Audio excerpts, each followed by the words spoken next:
snug them up.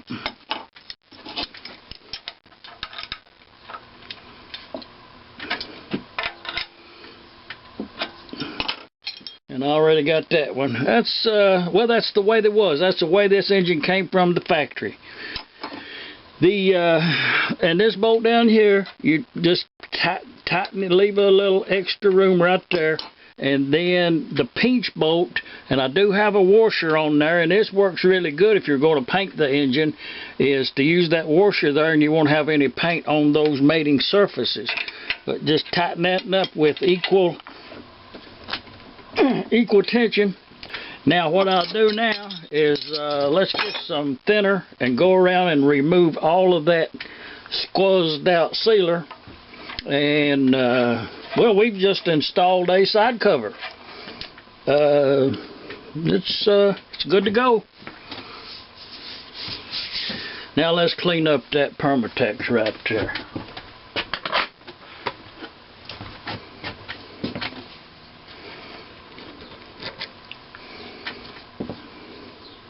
I do have a finish in mind for this engine, as opposed to just leaving it bare metal. Back to the repair on the block. There won't be no repair on this block because none is needed. That was the cracked, broken block was the only reason to rebuild this engine. It was the only reason to save it, was the cracked block.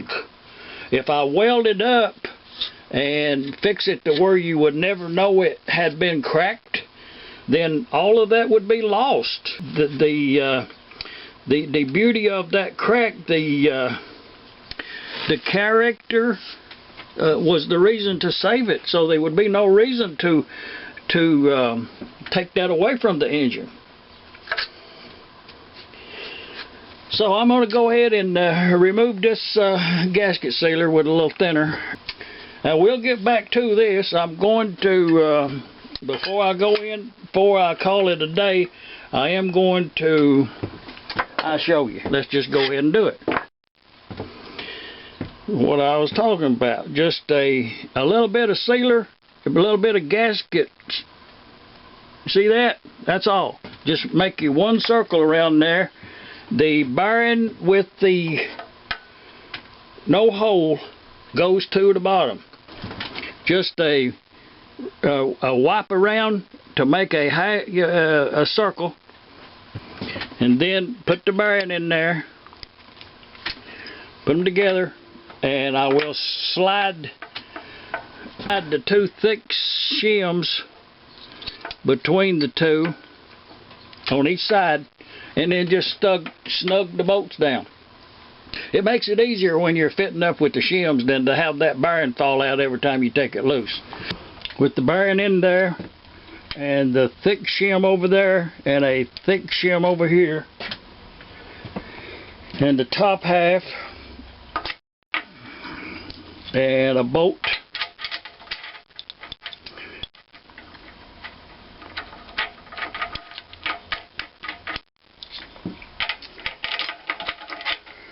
And another bolt. And what I'll do is just snug these down. It does help to run a tap and a die on your bolts and nuts also. And on these bolts here, this is the original bolts and the original nuts that came on this type engine, not necessarily original to this particular engine. And I want the flanges to be bottomed out and evened up to the flange. And the shim between yonder is straight between the edge of, I can use my finger and feel that it's overlapping on the inside quite a bit. And just snug that up. And I will leave this until tomorrow when I return the and the bearing on top has the grease hole in it. Okay, I don't like that right there.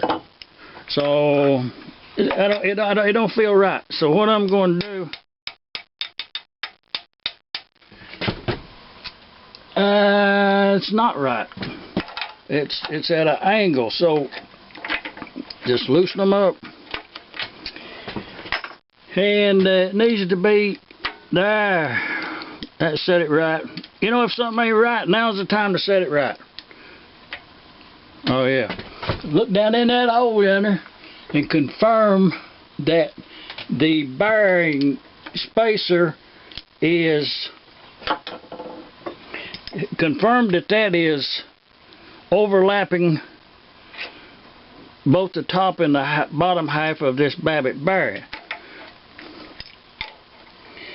You might say this is overkill, but it's not. It's the test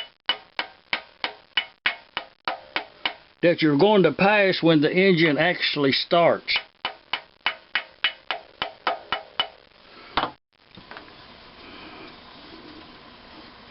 Yes. Now that will be good tomorrow when we come back to fit the crankshaft.